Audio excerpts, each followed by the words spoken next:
We're starting it. We're doing it. Yeah, let's go. No. Let's start, yeah! Cheesy. I'd have to tape it there, but I can't be asked. We actually recording now? Yeah. Look at us all happy and jolly before we set off. I can guarantee in a day we'll be hating ourselves. Bye bye.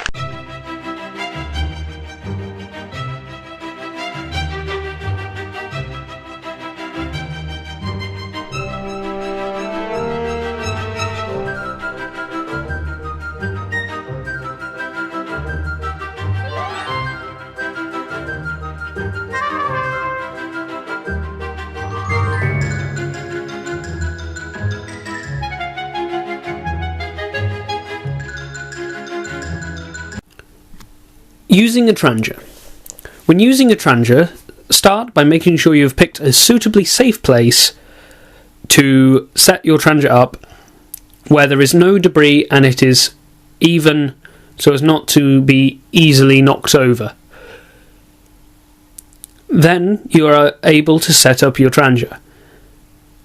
You should have received training prior to going on your expedition to know how to set up a trancher. Do not follow the demonstration of the fool in the video, as a good tip is to make sure that you add the meth and possibly even light it before adding the protective device for holding the pan above the meth. It is extremely easier to insert as well as get your hand away from the meth without burning yourself without the protective device there. Next, get your pan and fill it with whatever you are cooking. We were cooking custard, so we used water to add to the custard at a later point. Fill it to the amount that you feel would be necessary, or as instructed on back of packets. Use the frying pan or trancher lid to trap heat, allowing water to heat up quicker. For custard, we applied the water to a mug first, then poured onto the custard, of which was in the smaller of the two trancher tins, and gave us more accurate measurings for the amount of water needed in the custard. We used any leftover water to make hot drinks for anyone of whom felt the need to quench a thirst of a hot drink.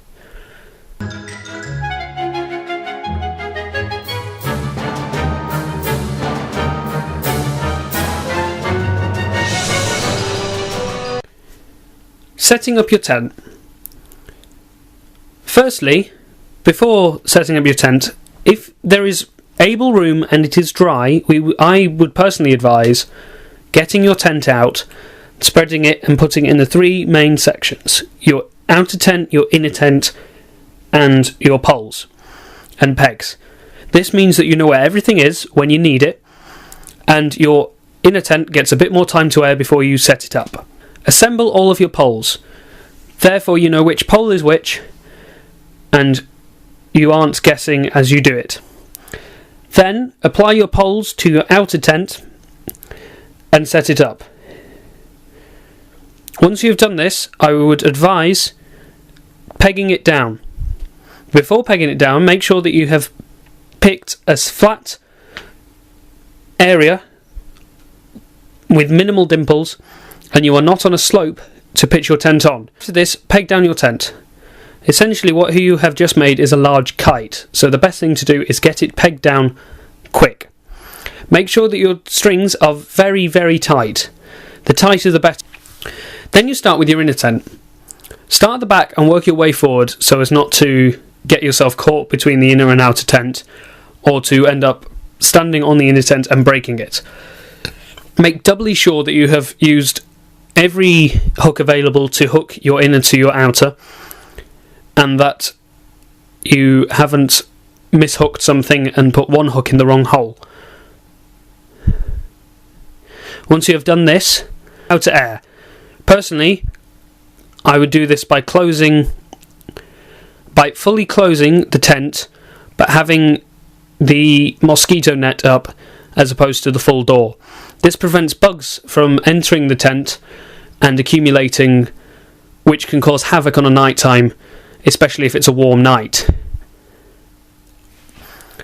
Tips for pitching. Make sure the ground is flat, away from trees to avoid midges, and large droplets of water hitting your tent during the night.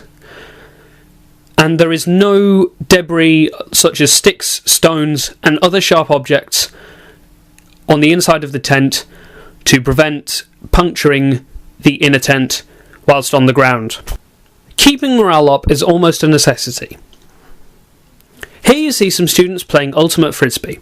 This happened when one of the students brought a frisbee with them, and a game of ultimate frisbee between the boys and the girls, with a few team swappers, commenced as there were three D&V teams on a campsite, and we just kind of all clubbed together, put 4 walking poles in the ground and used those as goals, and we just played ultimate frisbee. We just threw a frisbee, ran up the field and back down. It was fun. Almost everyone joined in except those who couldn't because of large blisters on their feet. And fair enough, they had fun watching it. Another good thing to do to raise morale is take a pack of playing cards.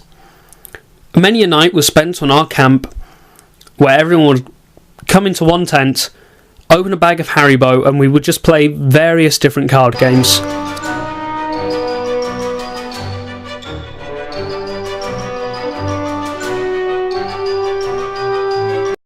From here on in are useful but will be captioned as opposed to commented on. Thank you. I have been a member of Team Phill. Hope you enjoy your DV. The exits are here, here and here.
Recording.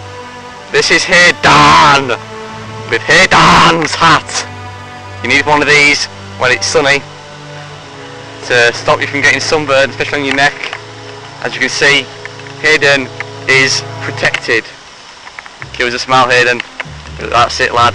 Sunglasses are useful. Honest. Right, just walk at me. Just walk at me. Yeah, walk at me.